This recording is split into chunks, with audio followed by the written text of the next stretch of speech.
Hi everyone, Assalamu alaikum. Welcome back to my channel Sharmin Cooking World. I am a regular content creator. I upload video daily on YouTube. Please like, comment, share and subscribe my YouTube channel. Enjoy this video. তো বন্ধুরা আজকে আমি কি recipe করব সেটা আমি আপনাদের সাথে শেয়ার করব। আজকে আমি রেসিপি করব হচ্ছে চিকেন শাসলিক। তো এই তো দেখতে পাচ্ছেন আমি এখানে কিছু স্টিক নিছি, এগুলো আমি পানিতে ভিজিয়ে রাখতেছি। এগুলো যদি পানিতে ভিজিয়ে না রাখি তাহলে এগুলো পুড়ে যাবে। তো আমি এদিকে হচ্ছে মাংস নিয়ে নিছি, এই যে বুকের মাংস, এগুলাকে হচ্ছে আমি কেটে নিচ্ছি।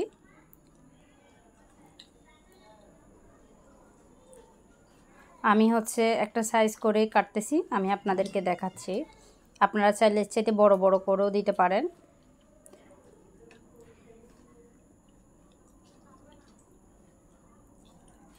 তো বন্ধুরা যারা যারা আমার চ্যানেলে নতুন, যারা যারা আমার চ্যানেলটা কোনো সাবস্ক্রাইব করেন নাই, প্লিজ আমার চ্যানেলটি সাবস্ক্রাইব করবেন, পাশে থাকা বেল আইকনটি অন করে দিবেন। এতে করে যখনই আমি ভিডিও ছাড়বো সাথে সাথে আপনাদের কাছে নোটিফিকেশান চলে যাবে। আর যারা যারা আমার চ্যানেলটি সাবস্ক্রাইব করছেন তাদেরকে অসংখ্য অসংখ্য ধন্যবাদ। আর আমার একটা ফেসবুক পেজ আছে, আপনারা চাইলে ভিজিট করে আসতে পারেন। আর যারা যারা আমার ফেসবুক পেজে লাইক ফলো দিচ্ছেন তাদেরকে অসংখ্য ধন্যবাদ। আর যারা দেন নাই, ফেসবুক পেজে যারা এখনও ভিজিট করেন নাই তারা একবার হলেও ভিজিট করে আসবে। তো এই তো দেখতে পাচ্ছেন আমি মাংসগুলোকে হচ্ছে টুকরো টুকরো করে কেটে নিচ্ছি। আমি হাড়গুলো নেব না, আমি জাস্ট মাংসটুকু নিব।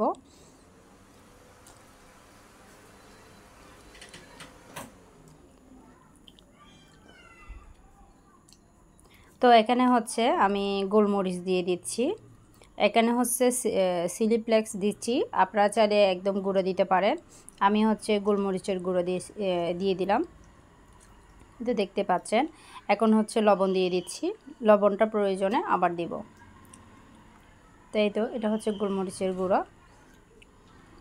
আর এখানে হচ্ছে আমি রসুন বাটা, আদা বাটা এগুলো আমি দিব। এই তো ছোটো চামচে 1 চামচ রসুন বাটা আর 1 চামচ আদা বাটা দিয়ে দিলাম। মাংস জিনিস তো এগুলো না দিলে আমার ভালো লাগে না। তো এই তো আমি হচ্ছে এখন একটা চামচ নিয়ে নিলাম। এখানে আমি দিয়ে দিচ্ছি হচ্ছে সিরকা, 1 চামচ সিরকা দিয়ে দিলাম।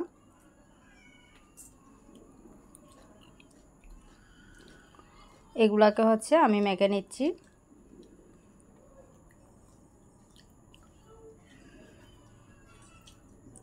যত বেশি মেখে রাখবেন তত ম্যারিনেট করে রাখবেন তত বেশি খাইতে টেস্টি হবে।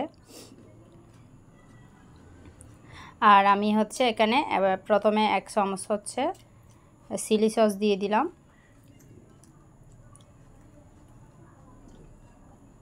যদি প্রয়োজন হয় তাহলে আবার দিব। তো এগুলাকেও আমি আবার মাখতেছি।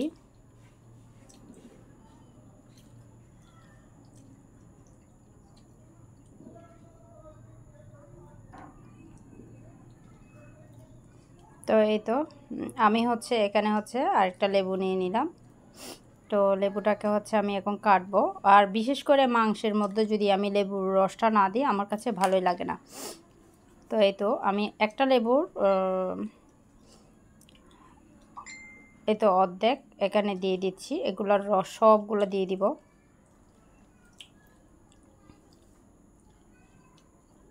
এতে করে আপনার যেটা মাংসের একটা যে গন্ধ থাকবে সেটাও থাকবে না। আর হচ্ছে মাংসগুলো যখন ভাজবেন তখন দেখবেন যে একটা সুন্দর কালার চলে আসবে। তো এই তো আমি সব লেবুর রস দিয়ে আবারও মাখিয়ে নিচ্ছি।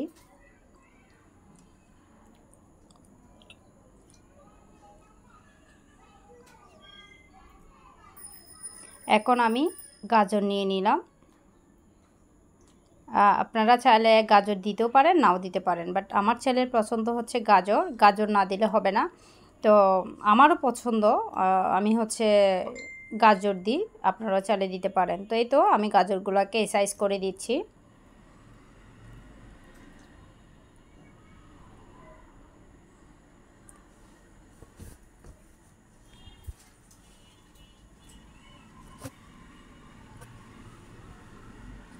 তো এই তো গাজরগুলো হচ্ছে আমি এখন দিয়ে দিব।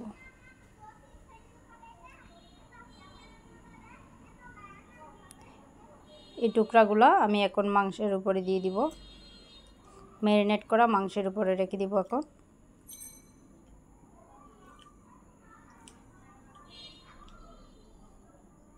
এখন আমি কাটবো হচ্ছে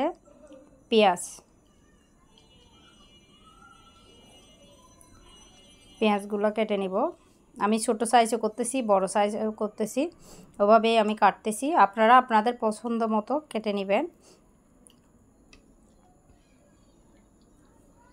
আর এদিকে নিয়ে নিলাম একটা ক্যাপসিকাম একটা ক্যাপসিকাম নিয়ে নিলাম। আর এই যে মধ্যখানে যে একটা সাদা এই যে অংশ থাকে, এগুলো আমি কেটে নিব।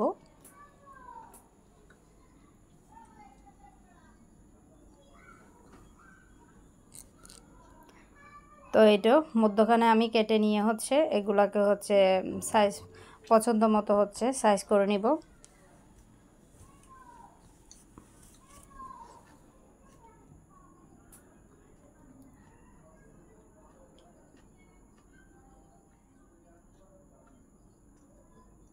তো বন্ধুরা, কে কোন জেলা থেকে বসে আমার এই ভিডিওগুলো দেখতেছেন প্লিজ একটু কমেন্ট করে জানাবেন।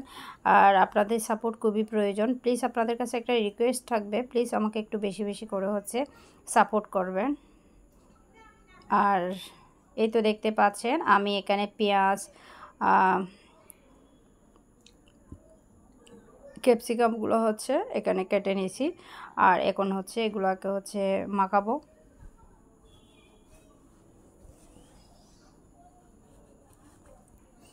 আমার বড় সাইজের একটা বল নেওয়া দরকার ছিল। আপনারা বড় সাইজের বল নেবেন। আসলে আমি ভাবছিলাম যে এটাতেই হয়ে যাবে। যাই হোক, তো এগুলোকে হচ্ছে মাখাচ্ছি। আমার মনে হচ্ছে এখানে আমার সসটা একটু দিতে হবে। তো এই তো দেখতে পাচ্ছেন মাশাআল্লাহ, কালারটা অনেক সুন্দর, কালারফুল। আপনারা চাইলে এখানে বিভিন্ন ধরনের ক্যাপসিকাম ইউজ করতে পারেন, আরও চাইলে সবজি ইউজ করতে পারেন, যার যার পছন্দ মতো। তো এগুলোকে হচ্ছে আমি মাখাই নিয়েছি। এখন আমি এখানে আরও একটু সস দিয়ে দিব। এই তো ফাইনালি আমি এখানে আর একটু সস দিয়ে দিলাম। এখন আবারও মাখাই নিচ্ছি।